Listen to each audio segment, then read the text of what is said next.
पहले तो वो ये बताए कि वो छोड़ करके क्यों गए थे, क्या स्वार्थ था उनका, क्यों उन्होंने हमारा और बसपा का आपस में गठजोड़ था और इस तरह के हालात प्रदेश में थे। हर इंडियन नेशनल लोकदल पार्टी के कार्यकर्ता के मन में ये बात थी कि अब की बार हम सत्ता में आएंगे, राज बनाएंगे। इन्होंने अनुशासनहीनता क्यों करी और क्यों उस हमारी चौधरी देवलाल के सम्मान दिवस के ऊपर सारा ड्रामा रचा। फिर ये पार्टी छोड़ करके भागी, किसके इशारे पे भागे, क्यों भागे, इस बात को भी स्पष्ट करें। ये सारी चीजें स्पष्ट करने के साथ साथ, ये सब बातें स्पष्ट करने के साथ साथ वो ये जरूर बताएं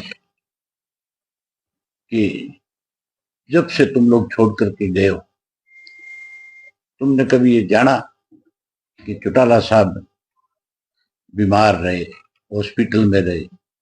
वो बात याद करो पहले कि चौटाला साहब को आधी रात को इन्होंने हॉस्पिटल से जेल भिजवाया, क्या वो भूल गए? अब इसलिए ये बात कह रहे हैं क्योंकि इनकी पार्टी खत्म हो गई। ये सामाजिक रूप से भी खत्म हो गए और ये राजनीतिक रूप से भी खत्म हो गए। आज देखा नहीं आपने कैसे भगदड़ मची हुई है जसपा के नेताओं की, कैसे सब लोग छोड़ छोड़ करके जा रहे हैं। अब तो इनके विधायकों ने भी रिजाइन करना शुरू कर दिया, वो भी जाने लगे।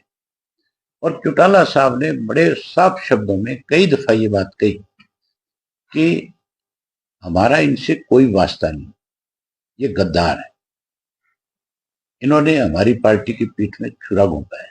चौटाला साहब के साथ इन्होंने दगा किया, धोखा किया, जिनकी वजह से इनका राजनीतिक कैरियर बना। चौटाला साहब की वजह से ही अजय सिंह एमपी बना, चौटाला साहब की वजह से अजय सिंह राज्यसभा का मेंबर बना, चौटाला साहब की वजह से एमएलए बना, उसकी वाइफ एमएलए बनी, उसका बेटा एमपी बना। ये सारी की सारी देन इंडियन नेशनल लोकदल पार्टी की थी। अब की बार अपने दम के ऊपर 10 सीट जीत के आए थे। आगे मुझे लगता नहीं कि ये कहीं मुंह दिखाने लायक भी बचे। ये नॉमिनेशन फाइल करने से भी डरेंगे, इनको ये डर रहेगा कि तुम्हारी जमानत नहीं बचेगी। जो ये कहते थे रोजाना कि एक एक थी इनेलो, लोग ये कहेंगे। आज उस अजय सिंह को फिर इनेलो याद कैसे आ गई? आज वो फिर ये कैसे कहता है कि हमें बुलाए तो आज हम चले जाए? उनको कहो कि तुम्हारे जो बोल थे, जो शब्द तुमने बोले थे, पहले उनको ध्यान दो कि क्या कहा था। तुम किस बेशर्मी पे चले गए थे, तुमने किस तरह से इस प्रदेश को दोनों हाथों से लूटने का काम किया। अब जब तुम्हारा असली चेहरा बेनकाब हो गया, अब जब तुम कहीं जाते हो तो लोग तुम्हारा विरोध करते हैं, लोग तुम्हें घुसने नहीं देते, लोग तुम्हें इतनी भद्दी भद्दी गालियां देते हैं जिनको मैं भी अगर देखता हूँ सोशल मीडिया पे तो मुझे भी बहुत शर्म आती है कि किस परिवार को कौन किस तरह की गाली दे रहा है। एक वक्त था कि चौधरी देवलाल के परिवार का अगर कोई नाम ले लेता था गलत तो लोग उसका गला पकड़ लेते थे, और इनकी वजह से आज सारा दिन लोग गालियां देते हैं। ऐसे लोगों के लिए इंडियन नेशनल लोकदल पार्टी में कोई जगह नहीं है। चौटाला साहब के पास भी इन लोगों की कोई जगह नहीं है। चौटाला साहब तो अनेक बार प्रेस के लोगों ने उनसे पूछा कि क्या दुष्यंत को आप अपनी पार्टी में शामिल करोगे, उन्होंने साफ मना कर दिया था कि नहीं, कभी नहीं हो सकता। ऐसे लोग जिन्होंने पार्टी को तोड़ने का काम किया, जो स्वार्थी थे, जो बेईमान थे, जिन्होंने लूटने का काम किया है, हम ऐसे लोगों को अपनी पार्टी में नहीं लेंगे। ये अनुशासनहीन लोग थे। ये नई बात थोड़ी थी अजय सिंह के लिए, ये तो बहुत पहले से इस तरह की चीजों में इन्वॉल्व था।